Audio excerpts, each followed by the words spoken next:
Hello there, our dear esteemed viewers. Welcome back to this episode of the Inter-University Debates. My name is Douglas Onen. I'm your moderator for this week's conversation.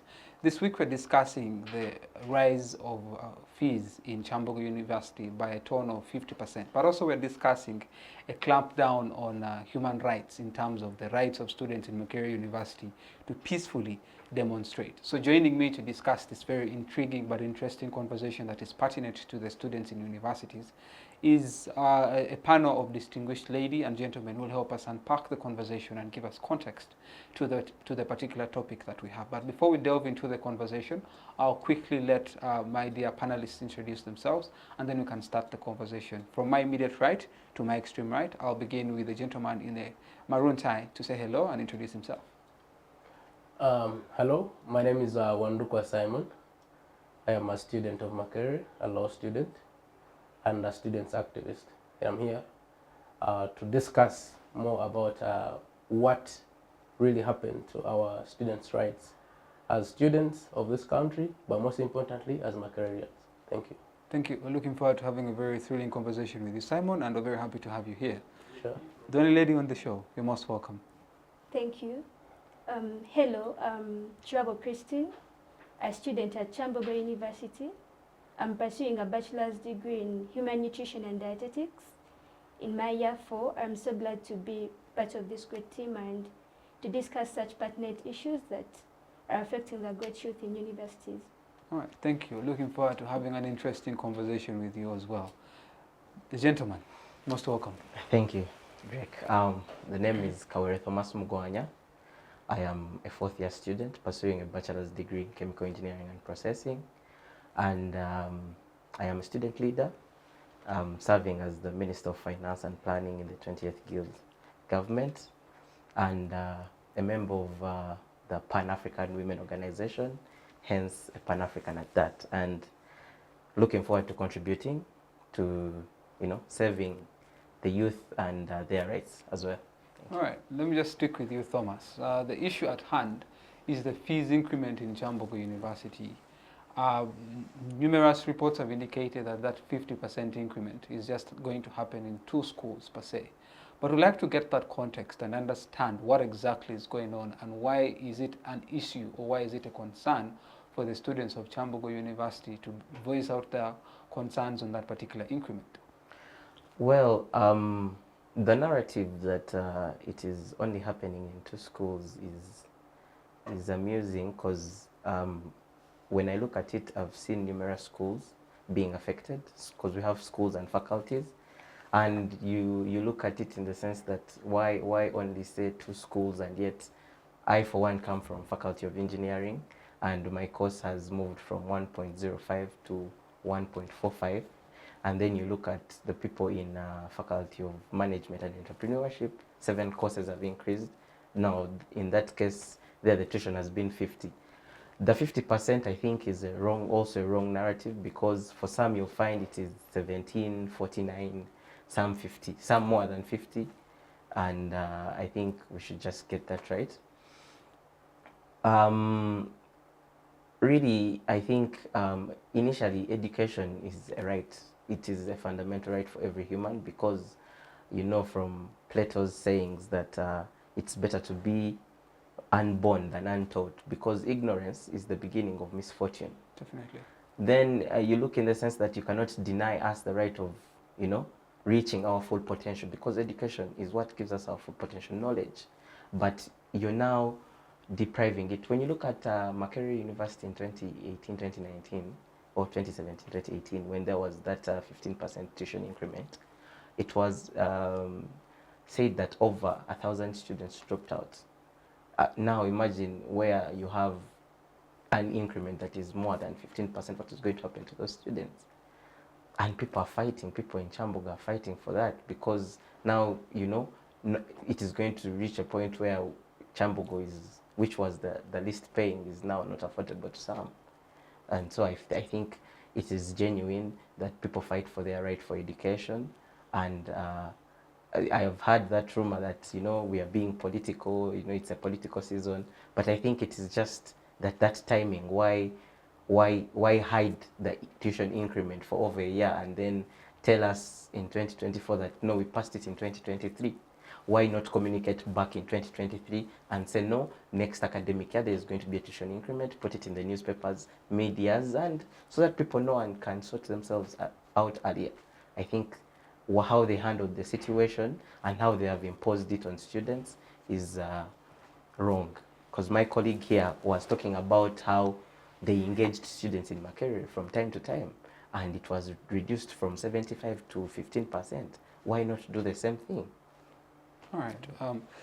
Let me get to you, Christine. Understanding the context from Thomas, you understand that there has been very minimal student engagement in trying to liaise with the administration, but also student leaders who entirely represent the student body in understanding their justification to the fees increment. The administration could have could have a justification as to why there is a 50% increment. But what is the rationale? Was it prudent enough not to engage the student body and make the decision on behalf of the students, even without engaging the right stakeholders that contribute to the growth of Kyambogo University? Thank you so much. Just like how my colleague Thomas has mentioned, on the university governing body, the University Council, we have representatives, 2 representatives. So now the Vice Chancellor says he engaged those student representatives and the policy was passed, but that was not enough. Not only those representatives were supposed to be engaged, it was supposed to be broadcasted on the university website. Students at large were supposed to be informed. Everyone was supposed to be brought on board, and they were supposed to be in the know of what was going on. Okay. All right, let me just get to you, my brother Simon. Yes. Understanding the context from Kyambogo University, and in your introduction you made mention that you're a student activist. The right to education is, in my opinion, is a fundamental human right. Sure. And it's very important to have an educated human resource in this country because, first of all, we are a very young population. Besides being a young population, we need to be informed, we need to be educated. And at this moment in time where education is more of a commodity than a right that people are supposed to get, or even a common good, it is quite absurd that very many students, from the statistics that it gives us, people are dropping out because of an inability to raise the resources to cover up their tuition. The institution that you come from, the great Makerere University, has also faced such numerous challenges. But the difference is Makerere has been engaging students back and forth in understanding before they go ahead and increase the tuition. So from your perspective of being a student activist and also trying to voice concerns for the students, the right to education is something I would like you to address, but also speak to the issue of the quality of education, but also the cost of education in this country. Thank you very much, Drake.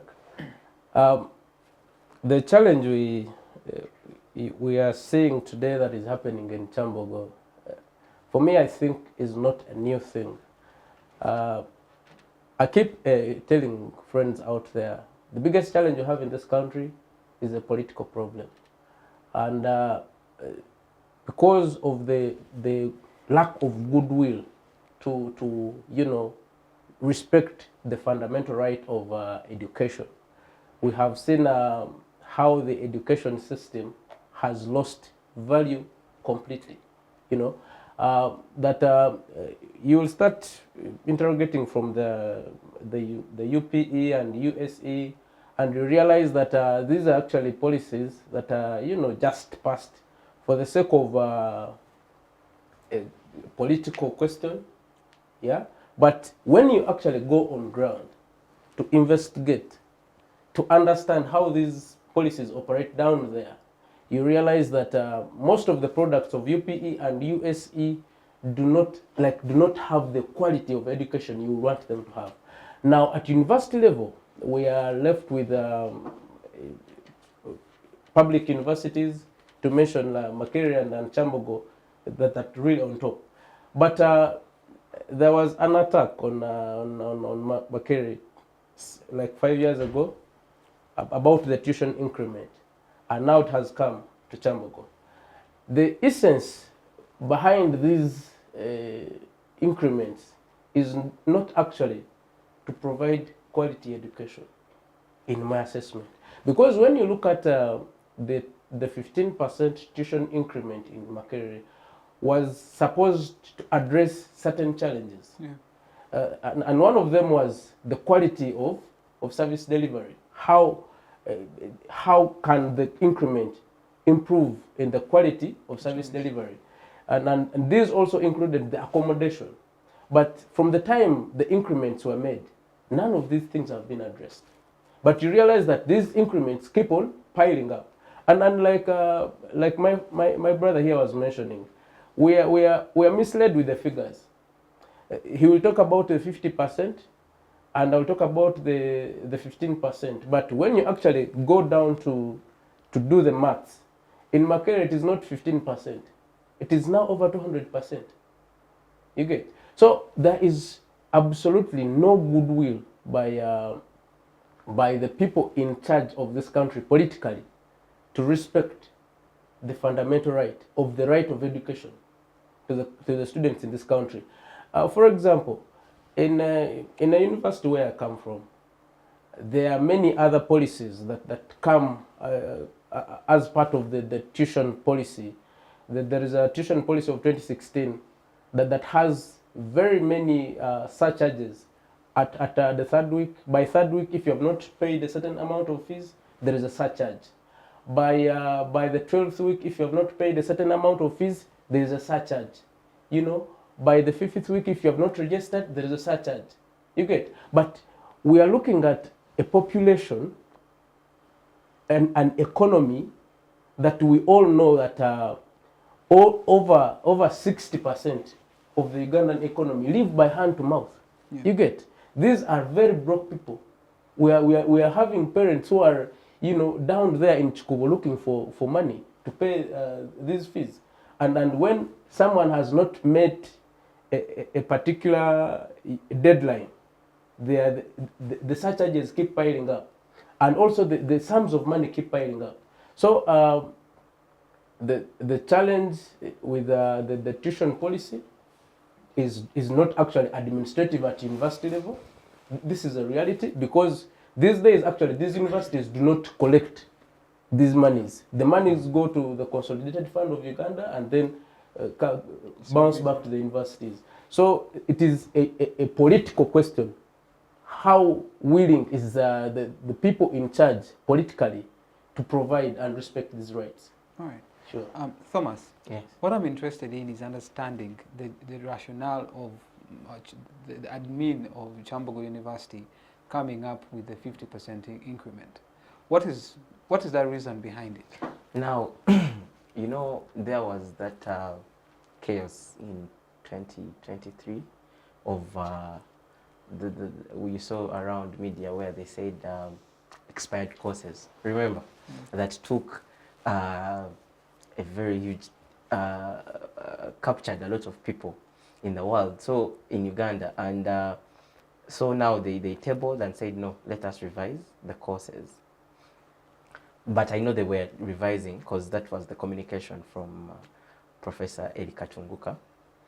And after now reviewing the courses, when the tuition increment is done, the reason beside it is reviewed course.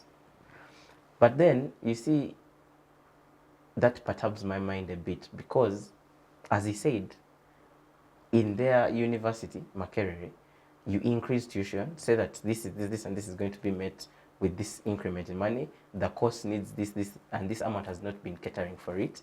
But you find when years down, nothing has been done on what the money was supposed to do. You'll find in labs there is no equipment. You'll find engineering students are not doing practicals, and you now wonder what's going on. It confuses you a bit, and then you like, did they really mean what they meant when they're increasing tuition, or they were just increasing to meet a certain gap in payments? Because even as we have surcharges, that 50,000 shilling that always gets people and political leaders in institutions campaigning, because usually that is the focus: surcharge. And I'm asking myself, is it an effective policy these days in tuition collecting?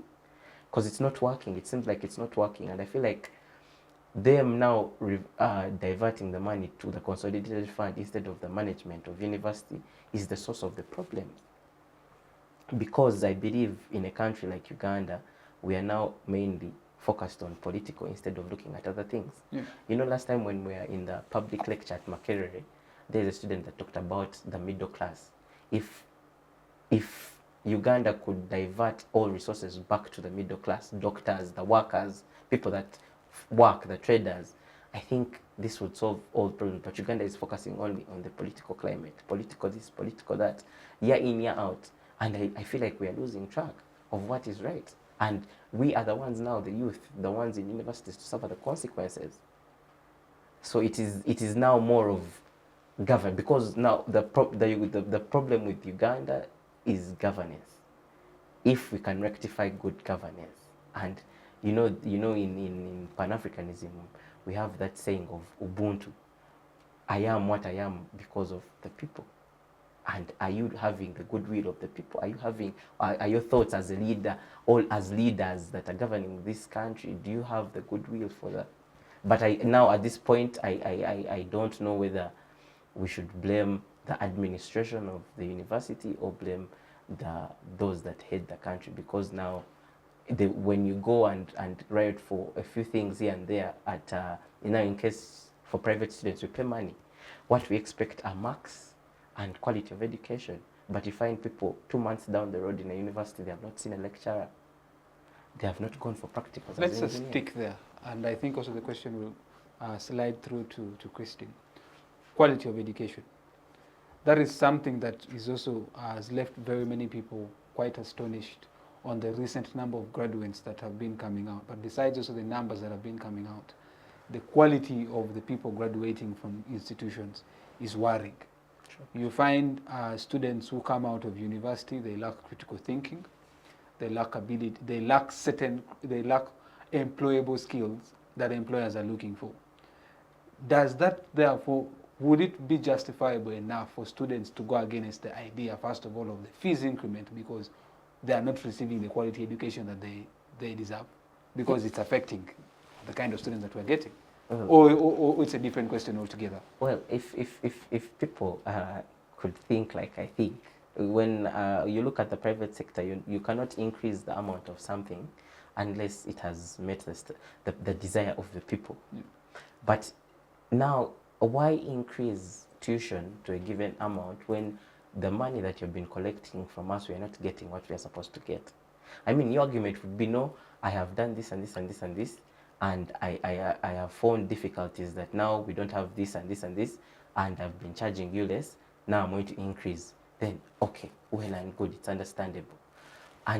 But the quality of education you've been providing to us initially has been not as good as what we expected.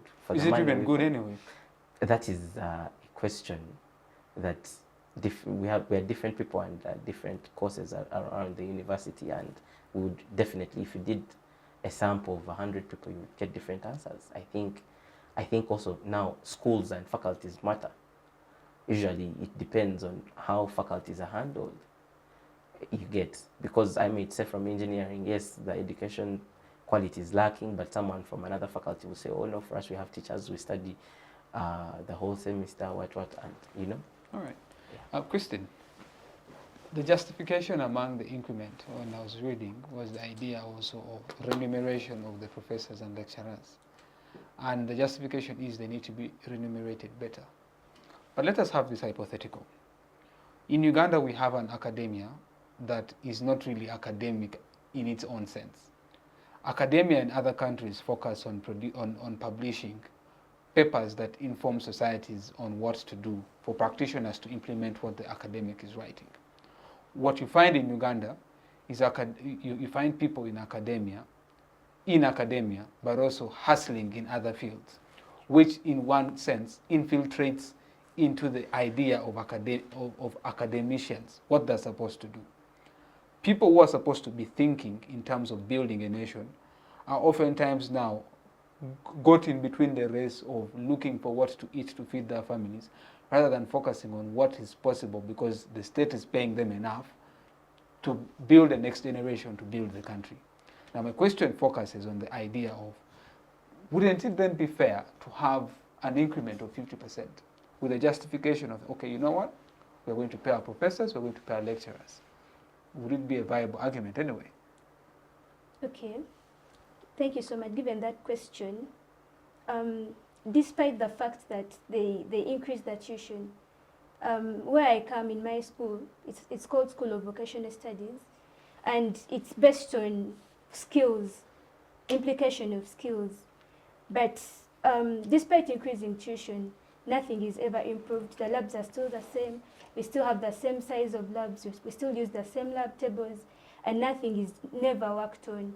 And tuition increment, for us, the year I entered university, 21, we faced tuition increment for my course because as we came to register, we're given different fee structures. And the fee structure we availed was about 800 Ugandan shillings. And by the time we came to pay on our portals, it reflected that we had to pay 1.6 for the first semester. And that's a discussion that our coordinator carried to the vice chancellor, carried to the dean, started from the dean level. But still, they said that us being a new cohort, we had to pay more tuition. It started with us. And when we paid that tuition, nothing in our faculty was still changed. Nothing about the labs we're using, nothing about the resources that were being provided. And what I didn't mention as introducing myself, I'm also a student leader. And I sit on our faculty board. And I raised this concern that because there are different allowances that are supposed to be availed, allowances to lecturers, even allowances to government students. And I raised the concern of allowances to government students. And my dean, in response, he told me they couldn't give the allowances because the faculty was facing a debt of about 600 million. That debt was specifically for allowances for lecturers, allowances for different part-timing staff. And in return, most of the part-timing staff, even for my own course, had to leave because they had not been paid for about 2 years. So the tuition increment really does not give the justification. Yeah. It just really doesn't. And whenever lecturers are not paid, they pay back to students by not releasing marks. You find students that are facing lack of marks for 2 years in a certain course. And even if you reached out to maybe the authorities and the heads of departments, they'll still be calling on to see that the lecturer provides the marks, but the lecturer cannot provide the marks because he wasn't paid. So really, it just doesn't give. It's a mess in its own self, yeah? Quite unfortunate. But let me just get to Simon. From the submission of Christine, you now get the real picture of the kind of system that we are facing as a country. Sure. That amidst all these increments that the institution wants to have, there is no proper justification, because even when you increase tuition, you don't go ahead and pay your staff. You don't improve the quality of services that you're offering the students. Neither do you even give the students an incentive for accountability of the monies that they pay. And maybe that could possibly inform the quality that we are getting in a country. But then this brings me to something that I think it's very crucial we need to discuss in this conversation. And maybe we can look at it from a broader picture. The idea of the social contract theory, that we give the government the mandate in terms of our votes for them to give us something in return, but also in form of our taxes. We pay taxes in tuition, we pay indirect taxes in the data we buy on the goods that we purchase, expecting and anticipating proper service delivery, but oftentimes keep on getting disappointed. Now, this has seen a decline in, first of all, the human capital development in this country. We have seen a decline in the quality of human capital in this country, but also we have seen a decline in the quality of work that people are doing. Buildings are falling because we are getting rookie engineers. People are losing court cases on very small issues because we are getting rookie lawyers who do not know certain things that could be right in terms of procedure. People are losing millions of money in courtrooms because of that. People are failing to get proper students, even pupils in primary school, secondary school, because the teachers are not properly remunerated, hence the quality that they're giving the students, the time and attention. That is an entire system overhaul that needs to be changed. Speak to the issue of the social contract theory, relating it to all the multifaceted issues that are relating to this thing that we're discussing in terms of quality of human resource, quality of education, and quality of the citizenry. Well, thank you. Now, Drake, you realize, first of all, it's very funny. We live in a country where leaders say they're not servants of their voters. And that's on record, you know. For example, the president will tell you, I am not your servant. And yet, like you mentioned in the theory, the leader is actually supposed to be, because we give them the mandate, so they must serve us according to our expectation. Definitely. But now, let us just go back a little to the professors and thinking that it's the increment that is actually supposed to motivate them. The problem is, where do the priorities of this country lie? Yeah? The priorities of this country do not lie in the education system. Of late, if you realize. Of late, this country does not mind about what their program of UPE produces, what their program of USE produces, or what their programs at university produces. For example, when you look at the budget, this financial year's budget, every student on USE program was budgeted for around 15,000. Now, for God's sake, what can 15,000 do for a student to provide education? The professors we talk about are government workers, the employees of government.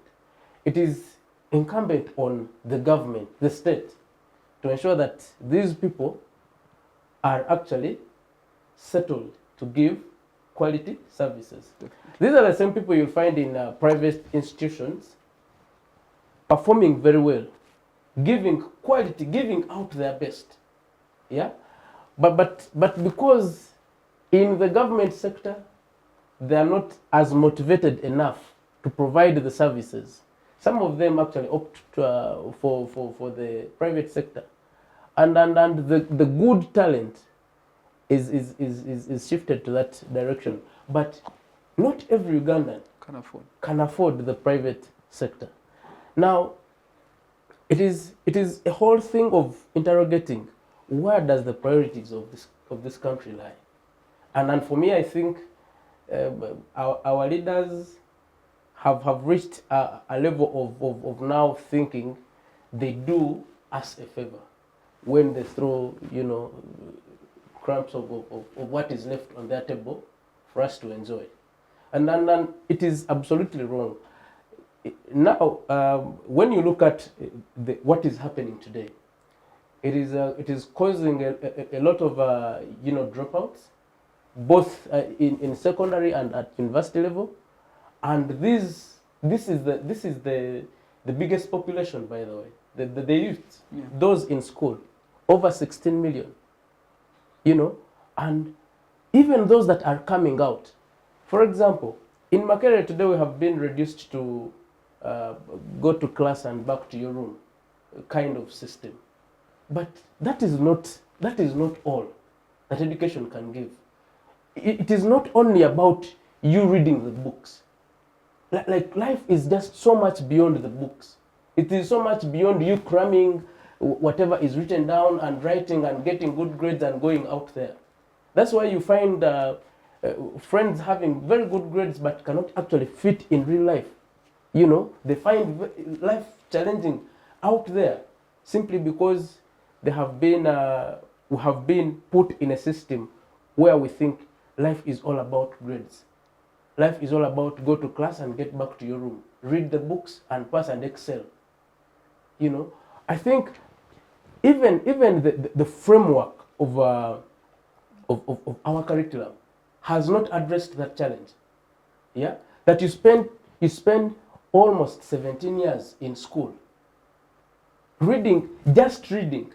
And then at the end of the day, there was a gentleman, when we had a dialogue like my friend here was mentioning, a gentleman was like, these days we're reduced to get your degree and go back to Chikubu and sell jerseys, you know. But if our education system can actually be revised to benefit a Ugandan, Yeah. starting with the funding to find education as priority, curriculum to design a system that fits and addresses the kind of education we need in a country. I think that alone can produce a good result. Yeah. But if we are having pupils go to school from P1 to P7 only studying English, SST, and then go to secondary, spend 6 years there doing a lot of, you know, and then now there is the new curriculum that cannot actually be implemented in this country because they passed the curriculum, but there was no funding given to it. It can only be you know, implemented in private schools that has facilities, and that is the problem. It is funding. It is the kind of education we have. It's a governance question. So it is literally a governance question, like I mentioned earlier. But now the problem is there goodwill to address that? Is there any willingness by the government to address such a challenge? Because I know they see these things, but the only challenge with this country is the priorities of this country have so much shifted from what matters to the people to what actually can create a safe environment for their stay in power. And it is not more of how can we address these challenges. Yeah. Sure.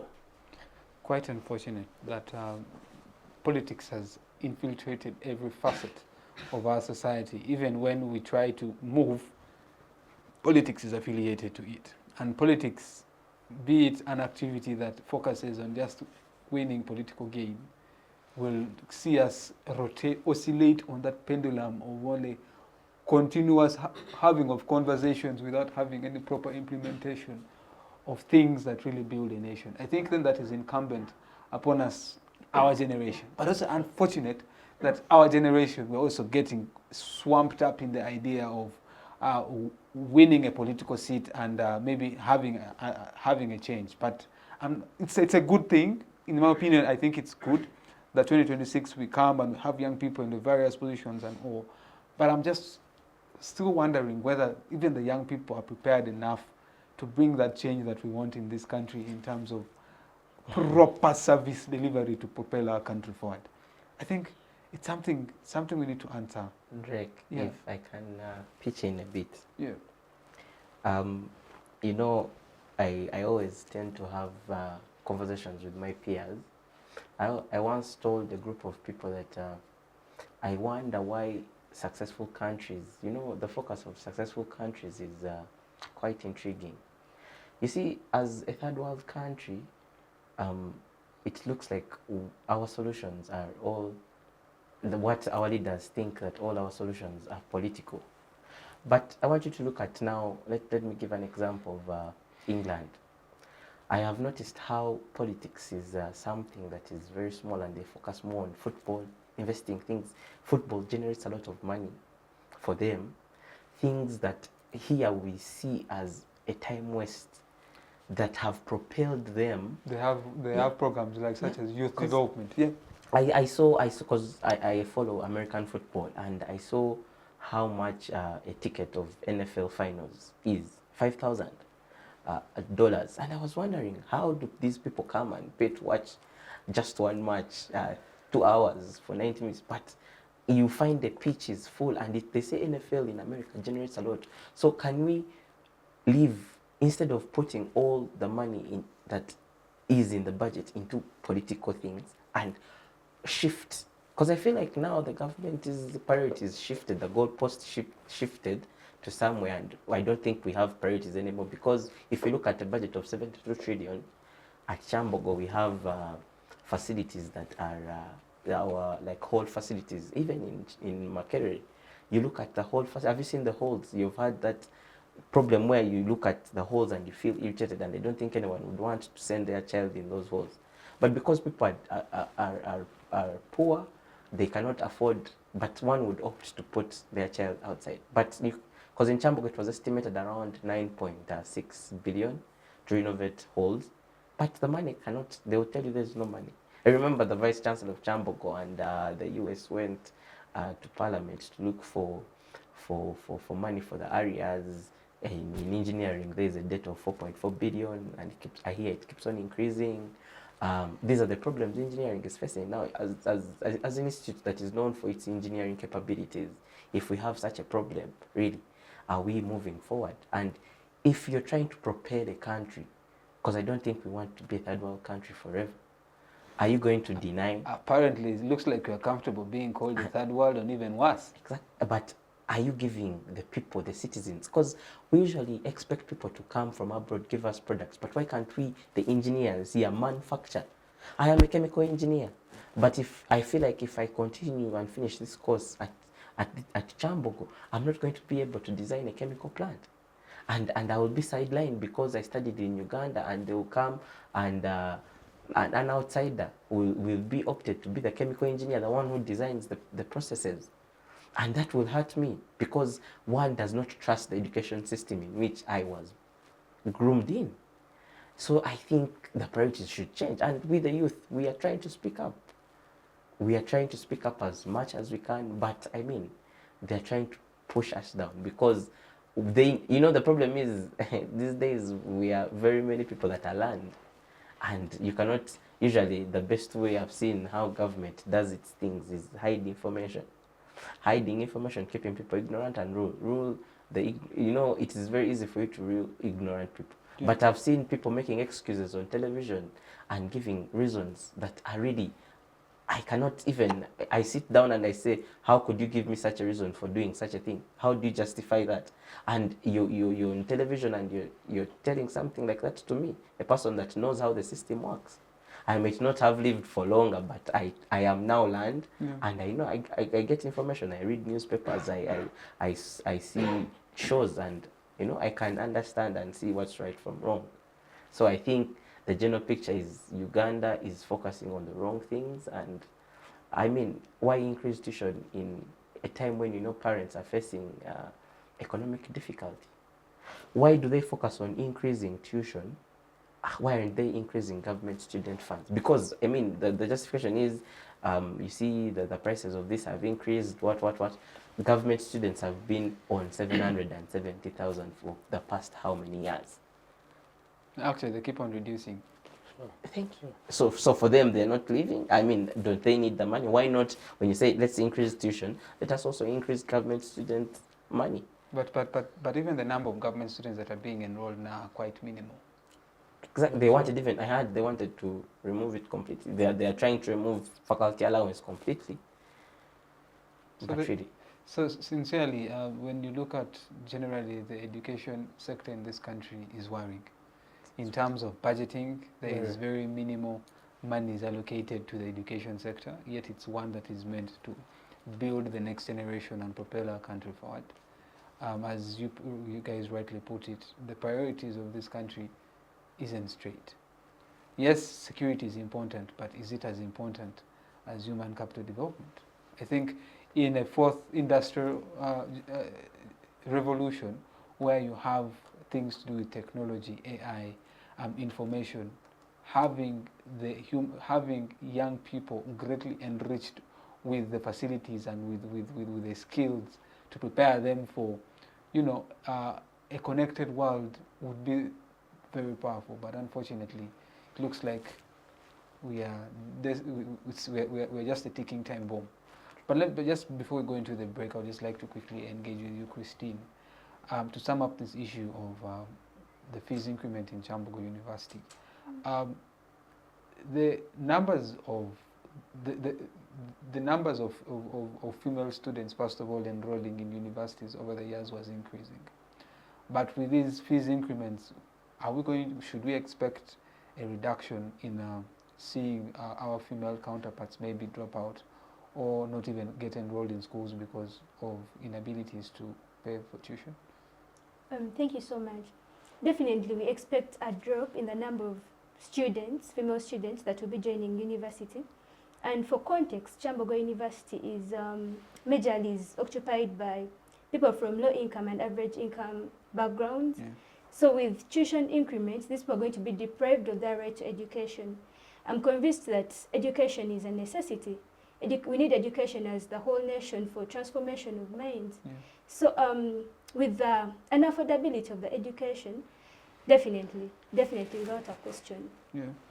there are going to be dropouts. Definitely, which is quite sad. But just as we sum up on this first half of the show, maybe as we prepare the other second segment of the show, I want us to greatly discuss the issue to do with, first of all, a clampdown on the rights of peaceful demonstration in universities from a perspective of Makerere, but also a broader spectrum. Can look into Kyambogo, we look into other institutions as well. So let's just quickly go for a short break. See you in a bit. Digital rights are those human rights and legal rights that allow individuals to access, use, create and publish digital media or to access and use computers, other electronic devices and telecommunication networks. Digital rights include a right to freedom of expression, information and communication through technology, a right to privacy and data protection, a right to credit for personal works, a right to universal and equal digital access, a right to identity, a right to anonymity, a right to be forgotten, and a right for protection of minors, among others. The state's digital rights are frequently violated through various unfair actions, for example, blockage of websites and social networks, theft of credentials, unauthorized use of people's data for personal gain, privacy intrusion, online censorship, arrests and intimidation of online users, internet blockages, and a proliferation of laws and regulations that undermine the potential of technology to drive social, economic, and political development worldwide. It is hence every citizen's responsibility to respect rights of other digital users and to speak out or report to the responsible parties when one's rights are violated. Welcome back from that short break. Just before we went into the break, we were discussing Kyambogo's increment of tuition by a tone of 50%, but also this half of the show we are going to focus on Makerere University's clampdown on the students' right of peaceful demonstrations, but also increase the spectrum and cover other institutions as well, inclusive of Kyambogo University. So I'll just start with the students' activist, Simon. Makerere University has been known for its a strong stand in terms of students rising up for their rights and standing firm and tall when it comes to issues to do with fees increment or any issue that directly affects them in a way that they think is improper. So help us understand this. On 10th of September, a letter was released signed by the Vice Chancellor, Professor Barnabas Nawangwe, suspending a couple of students, but also an administrator, if I get that right. And people have been saying that this is not the first time the suspensions has been happening. There's been numerous suspensions coming through as a result of either because they say you are causing, you're suspended on grounds of disruptive nature or grounds of trying to coerce students to act in a disruptive character. Help us understand this issue in Makerere University, but also relating it to the right to peacefully demonstrate. Well, thank you so much, Drake. Now, I will just start with the letter, and for me as a student, and also as an activist, I find the actions of the Vice Chancellor so much uncalled for. To start with, when you look at the letter is dated 10th September 2022. Yeah, and in his letter, he makes an allegation that these students, somewhere at 1 a.m.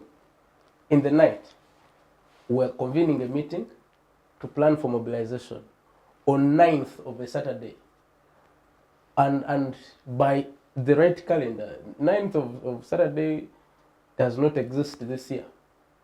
So it got me really questioning whether the letter was not actually just drafted, but by someone to circulate around and make the noise to scare our students. But later when we interrogated further, we actually realized it was a letter written by the Vice Chancellor, and we were wondering, it means the Vice Chancellor's office has a pile of letters already written just to fill in names and serve to students. You get? So, but the problem of suspensions in Makerere and suppression of voices of dissent. When I was engaging with one of the alumnus of Makerere, one of the alumni of Makerere, Honorable Mwada, just recently, he says in his time as a student of Makerere, he had never seen a suspension letter written by the Vice Chancellor.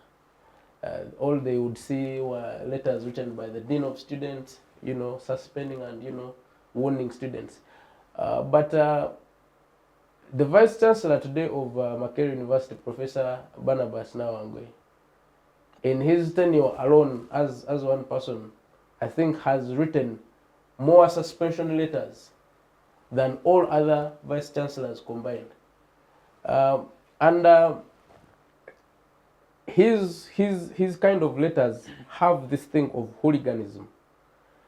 I have so much struggled to understand what hooliganism in the sense of our professor means. That when students gather, to discuss something, as long as he, in his mind, assumes or learns that they are not pro what they intend to do, those students have reached a level of hooliganism. I am a victim of his wrath. I'm a victim of his power. And there is a time, they were evicting vendors in the university, but because we had written to the university, it was 2 weeks to exam, and we're telling the university, we're not concerned about how you operate business in this institution. For us, what we want is these service providers to keep providing us the services. So how about you first halt the eviction, create alternatives, and so that we as students who are going into the examination period are not affected by your business. Because these are people that are providing us with stationary services, and that was the time when we wrote the letter. The Vice Chancellor did not respond, the Dean did not respond, so we woke up when these guys of estates had come to evict vendors. We woke up and were marching to Senate, and of course some of us were arrested and others scattered away by police, and the suspensions happened. I think we were over 8 people that were suspended at that time, but it was also we were not also the first victims. We have friends like Obed Giu that were suspended for over 2 years, just only because of saying no to the tuition policy. But the problem of suspension in university today in Makerere has been, I think, because of not interrogating where the powers of the Vice Chancellor start and stop. Because according to the University and Other Tertiary Institutions Act, the Vice Chancellor has has some powers to exercise on how to suspend or who to suspend pending investigation.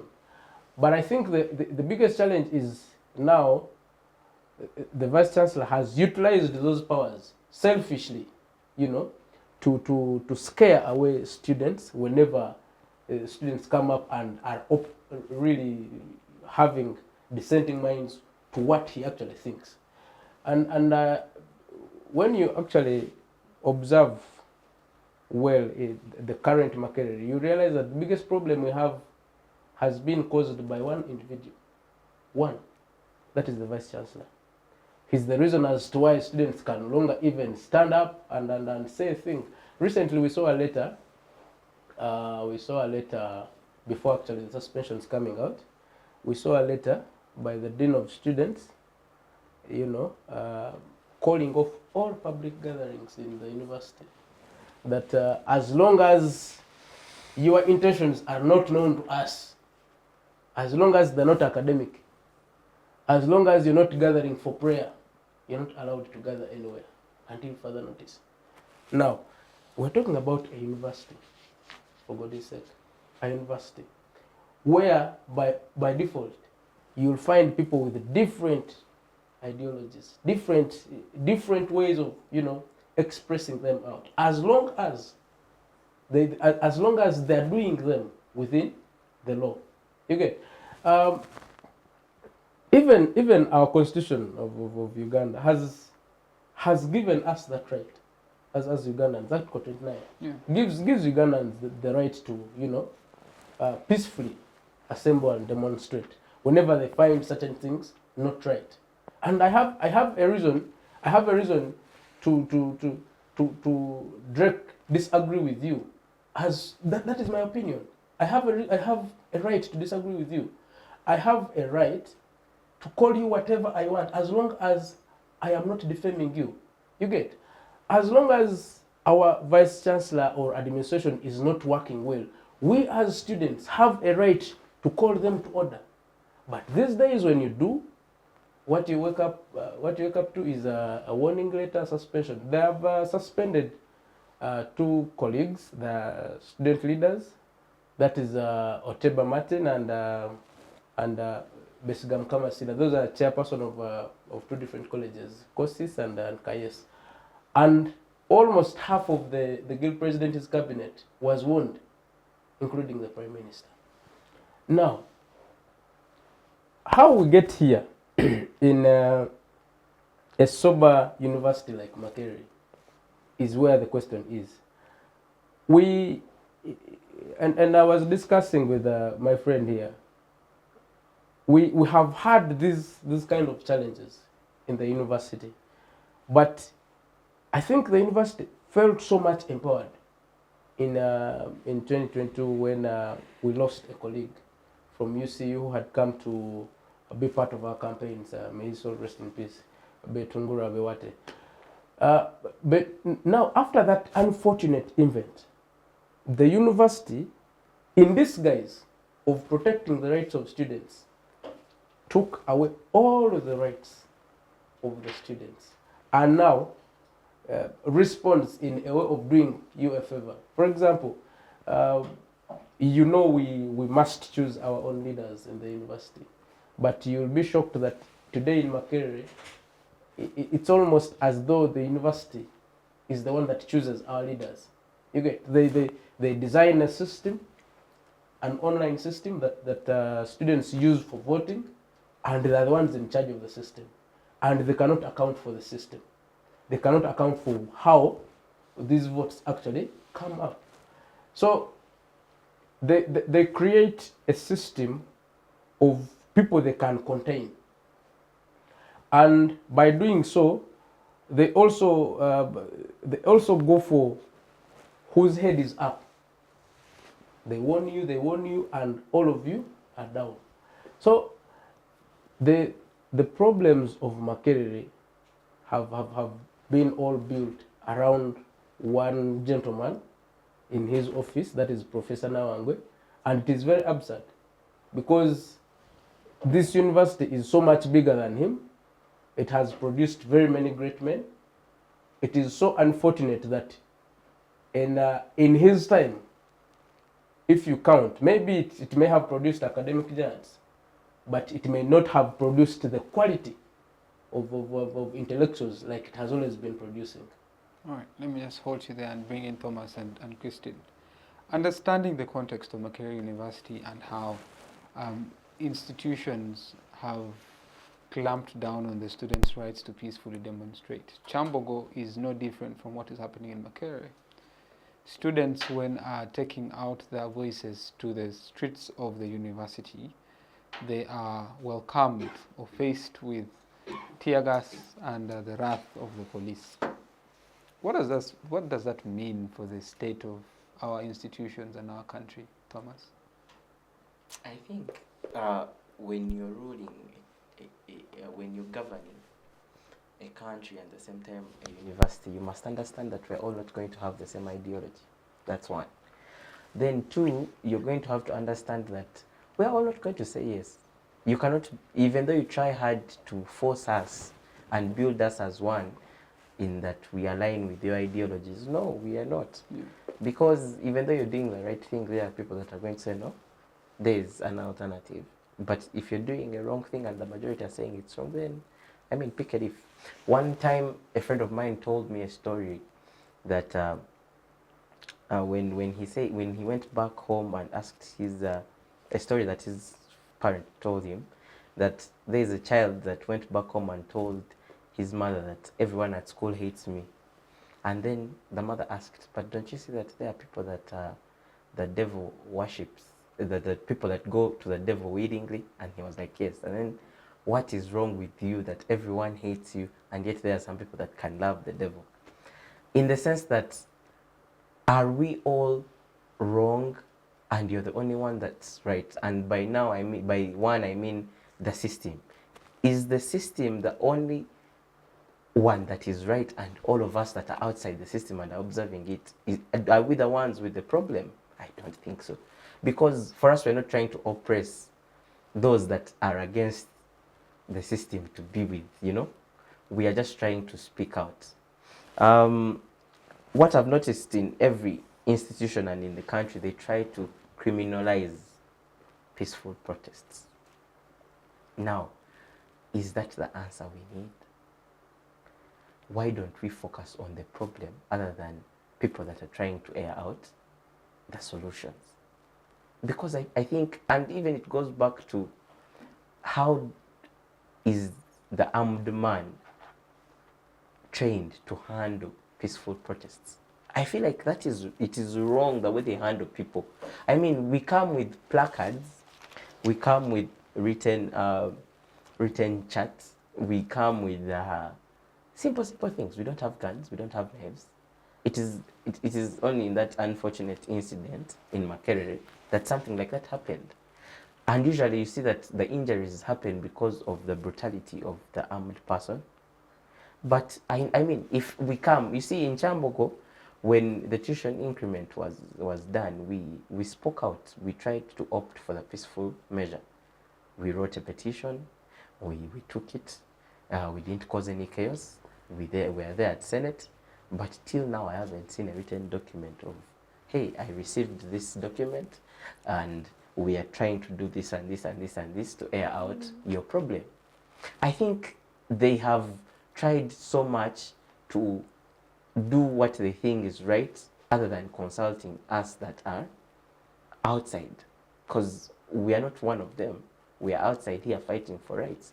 Now, if you try so much to conform everyone to a given ideology, then I don't think you're going to, Makerere is going to produce the people it used to produce. You know, we have been discussing about how, even in Kyambogo we say, now look at Makerere, it has become dormant. It is not going to produce the same quality of people that it used to produce, not only leaders, but also people in the academia. Because one is going to have fear, you know, that fear instilled in you, and you cannot speak up even though you know some things. But that is not the people we need. We need people that can speak their mind out, people that are outspoken, people that do not have fear and will die for what is right. You know, we usually, I always like a saying that we don't need the answer from the government, we don't need the answer from the opposition, but we need the answer that is right. What is right is what we need. And if it means, usually I tell people that you're not here to defend the government, you're here to defend the country. Those are two different things. Yeah. The government can come and go. Who knew that the late His Excellency Milton Obote his reign would finally come to an end? Who knew that His Excellency Idi Amin would come to an end? So it goes back to what are you contributing to the history of the country? As now in this context, as a Vice Chancellor, if you keep on punishing everyone that speaks up, then I mean, all we need as students, simple things.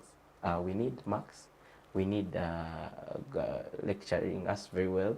We need us to just be in a conducive environment, and then you will avoid all these Squabbles yes that happen. That is the problem. That is the real issue. Stop trying to criminalize the riots. Find a solution. Listen to what they're saying. Work with them. There is no problem. You don't demean yourself just because you're a professor and these are students that you cannot work with them. Sit with them down on a round table. Try to see that, because you can make things happen. You're the vice chancellor of the university. Go to council, say students have done this and this and this and this and this. They want this and this and this. Hear it out. Simple. Try to rectify what's going wrong. I think it is a very simple game, and I think the solutions are they're just right in front of them. But I feel like they are hell bent on something, and they do not want to be corrected, and so they are trying to oppress us that have the right thinking, or that see the problem. And I think in the long run, it is our motherland that loses out. All right. Christian, way forward. In terms of, first of all, looking at the first thing we discussed, the increment of 50% in Kyambogo University. What is the way forward? What practical solutions would you offer? And then two, what way forward in regards to universities clamping down on students' right to demonstrate? Give us a way forward solutions. Yeah, thank you so much, Jake. About the tuition policy, now that the policy has already been passed, it's really very hard to take it back. But we can make another policy that can enable the tuition to be affordable. In Kyambogo, before you sit for examinations, there is a policy that you must have paid 100% tuition. Yeah. And on top of which, if they're about 8 weeks and you've not completed the tuition, you're subjected to a surcharge. A surcharge is an increment in the tuition you're supposed to pay. Now, failure for you to complete within the first 8 weeks, that includes you paying tuition and registering, you're subjected to a surcharge. But if maybe we could get a policy that allows students to maybe sit examinations despite paying the 100%, maybe students could pay 75% or 70%, and you're able to do your examinations. If we're given a grace period, maybe this would enable students to attain their tuition and be able to pay it despite the increased amounts that have been proposed by the university. And then about the sabotage of freedom, I think he somehow gave a solution to this. He said that if the Vice Chancellor listened to the issues of students and paid attention to them and solved what they were saying, then there wouldn't be any strikes. Definitely, students cannot come out of the blue when they're being given the right conditions and then they strike. They can't come out of nowhere and say, we don't have marks, when they actually do what? We do have the marks. So if all these solutions were brought on table, if the University Council decided to pay attention to student issues, then we would have a smooth running university. Academia would be better than it is now, and policies that are made would actually not affect as much. All right, thank you. Let me just get your quick concluding remarks. I'll begin with you, Simon, then I'll get to Thomas, and then I'll conclude with you, Christine. Concluding remarks in 60 seconds. 60 seconds. Thank you so much. I once again want to appreciate you, Drake, for having me here. To have this kind of conversation, I want to take this opportunity to request my fellow students, especially from Makerere University, to understand that we are in a very challenging time. As students, our freedoms have been threatened to the dot. But you all know that from time immemorial, the only way of administration to always answer to our challenges is through one language. As long as we keep or lose out on our solidarity, the freedoms shall always be whisked away, and we shall watch our friends suffer with suspensions and always be kicked out of university. the friends that were suspended recently and those that have been warned were only, given such penalty simply because they had thought they would have a sane discussion with the administration. But unfortunately, the kind of administration we have is not one that is willing to engage. I think as students and as the young people, we must understand our rights as students and do not beg for them, but actually claim them like it has to be. I want to call upon us to stand in solidarity with our friends that have been suspended. We call upon you to stand in solidarity with our brothers in Kyambogo who are actually facing a challenge we have faced 5 years ago and still going on. And I think as long as we keep such kind of engagements alive, we shall get to a solution on all this. Thank you so much. Thank you. Thomas. Great. Thank you very much for this opportunity to deliberate. And the team, we thank you for having us. My fellow panelists, I thank you for the debate. Now, mine goes to students.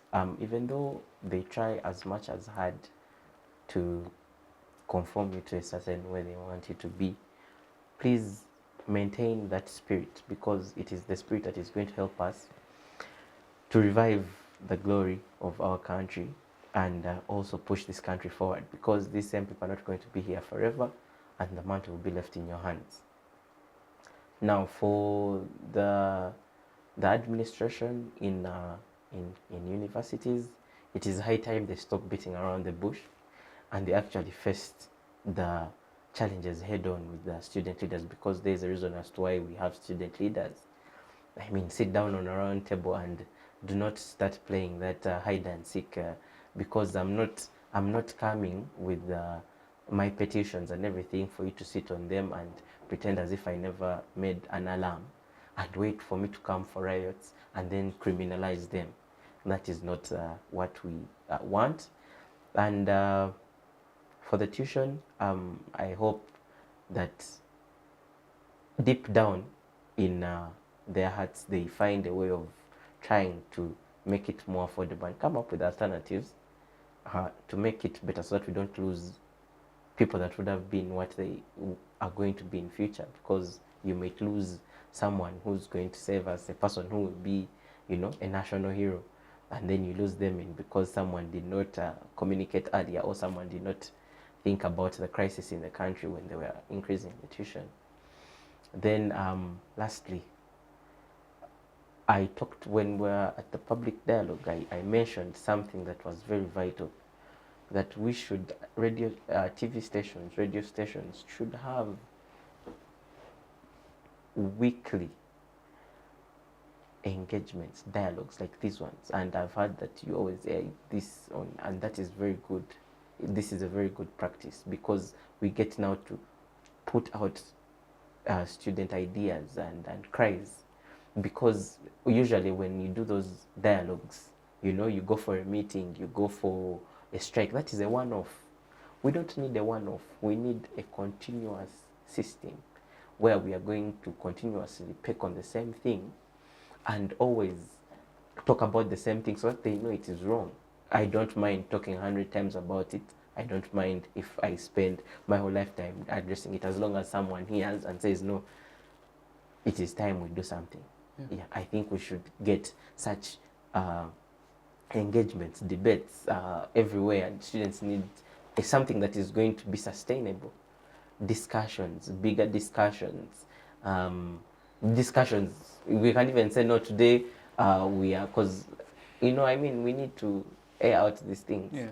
Yeah, on behalf of the students. Thank you very much. Yeah, thank you. Christine. Thank you so much, Drake, for having us here today. It's been an honor to discuss such pertinent issues that are affecting the greater stakeholders of the university. I'll conclude by saying that an affordable education is a havoc to the development of our country, because education transforms minds, and through people's minds being transformed, then they can have solutions to the unexpected problems in community. So I urge the Vice Chancellor of Kyambogo University and the University Council to look into the issue of making policies that would make this tuition affordable. Thank you so much. Thank you very much, Thomas, Christine, and Simon, for giving us your time, but also thank you very much to Civic Space TV, Center for Constitutional Governance, for making this possible, and to the technical crew of Paul, Ronald, and Brittany for making this possible. Thank you, and see you next week, same time, same place. Bye-bye.